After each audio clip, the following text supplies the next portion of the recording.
আরে ওমর, তোমাদের মধ্যে ততক্ষণ পর্যন্ত কেউ খাঁটি মুমিন হতে পারবে না যতক্ষণ না পর্যন্ত তার ছেলে মেয়ে স্ত্রী সন্তান মা বাবা এবং সমস্ত মানুষের চাইতে স্বামী রসুলকে ভালো না বাসতে পারবে ততক্ষণ পর্যন্ত কেউ খাঁটি মুমিন হতে পারবে না। সাইয়েদনা ওমর ফারুক বলে, ইয়া রাসূলুল্লাহ, আপনাকে সাক্ষী রেখে বলে নবীজি, আজকে থেকে আমার জীবনের চাইতে বেশি আপনার রসুলকে ভালোবাসি। তাহলে রাসূলুল্লাহকে ভালোবাসতে হবে নিজের চাইতেও বেশি, মা বাবার চাইতেও বেশি, সন্তানের চাইতেও বেশি। ঘোষণাটা কার? আরো জোরে বলেন কার?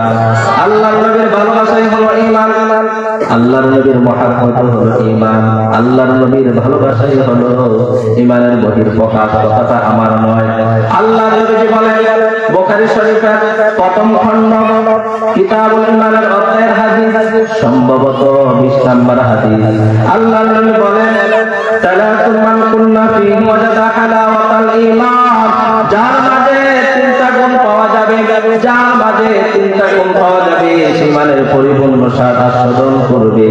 1 নাম্বার হলো মান কানা আল্লাহু ওয়া রাসূলুহু আহাব্বা ইলাইহি মিম্মা সিওয়াহুমা, মান কানা আল্লাহু ওয়া রাসূলুহু আহাব্বা ইলাইহি মিম্মা সিওয়াহুমা। আল্লাহ নবী বলেছেন 1 নাম্বার হলো যার কাছে আল্লাহ এবং আল্লাহ রাসূলের ভালোবাসা, যার কাছে আল্লাহ এবং আল্লাহ রাসূল সবচেয়ে প্রিয় হবে, সে ঈমানের পরিপূর্ণ স্বাদ আস্বাদন করবে। ঘোষণাটা কার? যার কাছে আল্লাহ এবং আল্লাহ রাসূলের ভালোবাসা সবচেয়ে বেশি প্রিয় হবে, সে ঈমানের পরিপূর্ণ স্বাদ আস্বাদন করবে। আমার ভাইরা, আমি আপনাদের কাছে জানতে চাই, আমরা কি আল্লাহ রাসূলকে পরিপূর্ণ ভালোবাসতে পেরেছি? জোরে বলেন, ভালোবাসতে পেরেছি? না, আমরা আল্লাহ রাসূলকে পরিপূর্ণ ভালোবাসতে পারি। আমরা যদি আল্লাহ রাসূলকে পরিপূর্ণ ভালোবাসতে পারতাম, আমরা যদি আল্লাহ রাসূলকে পরিপূর্ণ মহব্বত করতে পারতাম, আমরা যদি আল্লাহ রাসূলকে পরিপূর্ণ ভালোবাসতে পারতাম, তাহলে দলীয় মত ঠিক রাখতে গিয়ে নেতা নেত্রীর মনোরঞ্জন করতে যাইয়া চাকরি বাকরি ব্যবসা বাণিজ্য এবং ক্ষমতার চেয়ারের জন্য আমরা আল্লাহ রাসূলের বিরুদ্ধে দাঁড়াতাম না। যারা আল্লাহ রাসূলকে গালি দেয়, যারা আল্লাহ রাসূলকে অপমান করে, তাদের বিরুদ্ধে আমরা প্রতিবাদ করতাম। আজকে আমরা রাসূলুল্লাহকে ভালোবাসি, ওই রকম ভালোবাসতে পারি না। যদি আমরা রাসূলুল্লাহকে পরিপূর্ণ ভালোবাসতে পারতাম, তাহলে পশ্চিমাদের রক্ত চক্ষুকে ভয় পেতাম না। যদি আমরা রাসূলুল্লাহকে ভালোবাসতে পারতাম, তাহলে দিল্লির দাদা বাবুদেরকে আমরা ভয় পেতাম না।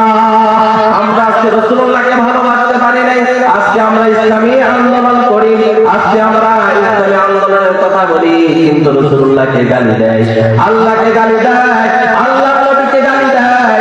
আমরা ইসলামী আন্দোলন করি, কিন্তু তার প্রতিবাদ করতে পারি না। তার কারণ হলো, যদি আমরা তার প্রতিবাদ করতে যাই, তাহলে ক্ষমতার চেয়ারে বসা যাবে না। পশ্চিমা দাদা বাবুরা খেপে যাবে, ওই পশ্চিমারা খেপে যাবে, দিল্লির দাদা বাবুরা খেপে যাবে। সেই জন্য আমরা তাদের বিরুদ্ধে যাই না। আমার মুসলমান ভাইয়েরা, সেই জন্য আমি বলেছি, রাসূলুল্লাহকে যেভাবে ভালোবাসা দরকার ছিল, ওই রকম ভালোবাসা আমরা বাঁচতে পারি নাই। সেই জন্য রাসূলুল্লাহ বলেছেন, সালাতুন মান কুন্না ফীহি ওয়াজাদা হালাওয়াতাল ঈমান, যার মাঝে তিনটি গুণ পাওয়া যাবে, সে রাসূলুল্লাহকে পরিপূর্ণ ভালোবাসলো। সাহাবায়ে কেরাম রাসূলুল্লাহকে ভালোবাসতেন, আমরা রাসূলুল্লাহকে ভালোবাসতে পারি নাই। সাহাবায়ে কেরাম রাদিয়াল্লাহু তাআলা আলাইহিম আজমাইন রাসূলুল্লাহকে কেমন ভালোবাসতেন? তারা তাদের জীবনের চাইতে রাসূলুল্লাহকে ভালোবাসতেন, তারা তাদের জীবনের চাইতে আল্লাহ রাসূলকে মহব্বত করতেন।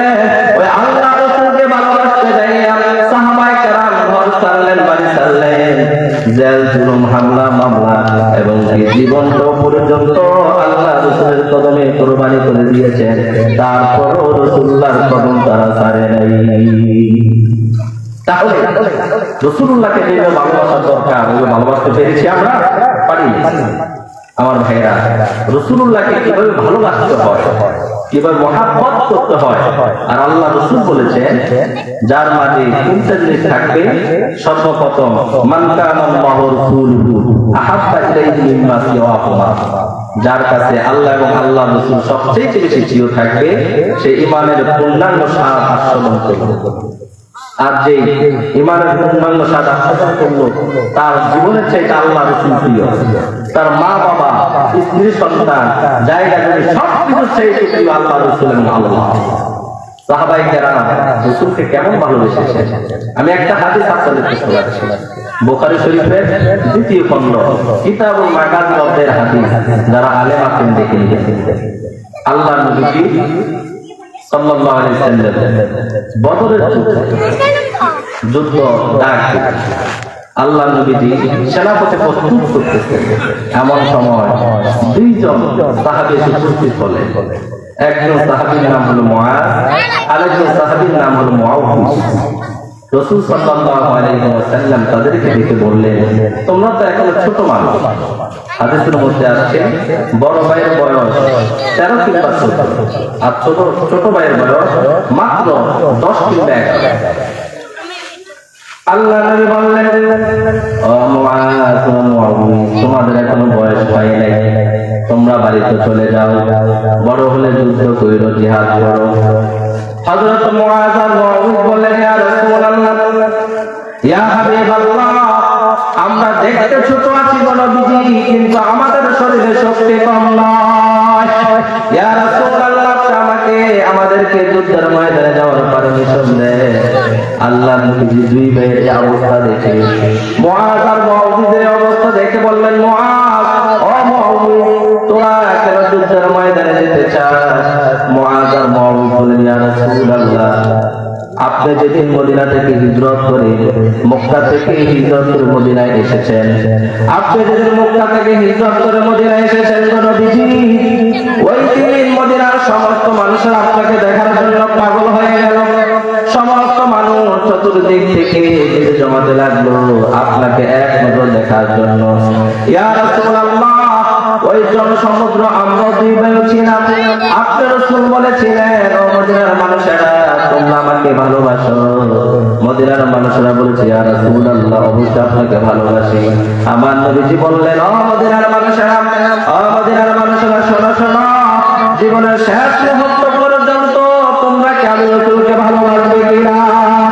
ইয়া রাসূলুল্লাহ, আমরা দুই ভাই সেই দিন প্রতিজ্ঞা করেছিলাম, এই দেহের মাঝে যতদিন জীবন থাকবে, এই দেহের মাঝে যতটুকু প্রাণ থাকবে, এই দেহের মাঝে এক বিন্দু রক্তপাত পর্যন্ত আপনি রহমতের নবীর গায়ের মধ্যে একটা ফুলের আতর লাগতো আমরা দিব না। ইয়া রাসূলুল্লাহ, মক্কা নগরীতে অনেক কষ্ট করেছেন আবু জাহেলের গোষ্ঠীরা, তারপরে আপনাকে অনেক কষ্ট দিয়েছে, আপনাকে অনেক আঘাত করেছে, আপনার উপর অনেক নির্যাতন করেছে নবীজি। মদিনার মধ্যে এসেছেন, শান্তিতে বসবাস করবেন, তাও মক্কাবাসীরা দিচ্ছে না। দুষ্ট আবু জাহেল এখনো আপনাকে কষ্ট দিচ্ছে। আপনি মদিনার মধ্যে আগমন করেছেন, শান্তিতে থাকবেন, তাও আবু জাহেল আপনাকে দিচ্ছে না। ইয়া রাসূলুল্লাহ, যুদ্ধের ময়দানে যাওয়ার অনুমতি দেন, আবু জাহেলকে ধরে ধরে পিটাবো, আর আপনি রহমতের নবীজির বদলা উঠাবো নবীজি। আমার নবীজি কেঁদে দিলেন, কেঁদে কেঁদে বললেন, ও মুআউজ, তোরা যেমনি ভাবে আমি রাসূলকে ভালোবাসো, আমি রাসূলকে মহব্বত করো, আমার মুসলিম লোকেরা, আমার মুক্তার লোকেরা, আমার জন্মভূমির লোকেরা, আমার বংশধরেরা যদি আমাকে এরকম ভালোবাসতো রে মুআজ, রাসূলুল্লাহ মুআজ আর মুআউজকে যুদ্ধের ময়দানে যাওয়ার জন্য পারমিশন দিয়ে দিলেন। মুআজ আর মুআউজ যুদ্ধের ময়দানে চলে গেল। যুদ্ধের ময়দানে যাওয়ার পর আব্দুর রহমান ইবনে আউফকে বললেন, ও আব্দুর রহমান, ও চাচা, আপনাকে মদিনার মানুষ মনে হয় না, আপনাকে দেখলে মক্কার মানুষ মনে হয়। মনোযোগ আছে আপনাদের? জোরে বলে মনোযোগ আছে? একটা পাঠিয়ে নারে তাকবীর, নারে রিসালাত। হযরত মুআজ বললেন, ও চাচা, আপনাকে দেখলে মদিনার মানুষ মনে হয় না, আপনি মক্কার মানুষ। ও চাচা, আবু জাহেল কোনটা আমাদেরকে দেখায়া দেন। আব্দুর রহমান ইবনে আউফ বললেন, ও ভাতিজারা শোনো, তোমরা আবু জাহেলদেরকে দিয়ে কি করবা? 14 বছরের বালক মুআজ আর মুআউজ বললেন, চাচা, আমাদের শুনেছি আবু জাহেল নাকি আমার রাসূলকে অনেক কষ্ট দিয়েছে। ও চাচা, এ আবু জাহেল নাকি আমার রাসূলকে অনেক কষ্ট দিয়েছে। ও চাচা, এ আবু জাহেল নাকি আমার রাসূলকে অনেক মেরেছে। আজকে আবু জাহেলকে আমরা ধরবো, আবু জাহেলকে ধরে ধরে পিটাবো, আমার রহমতের নবীর বদলা উসুল করে নিব।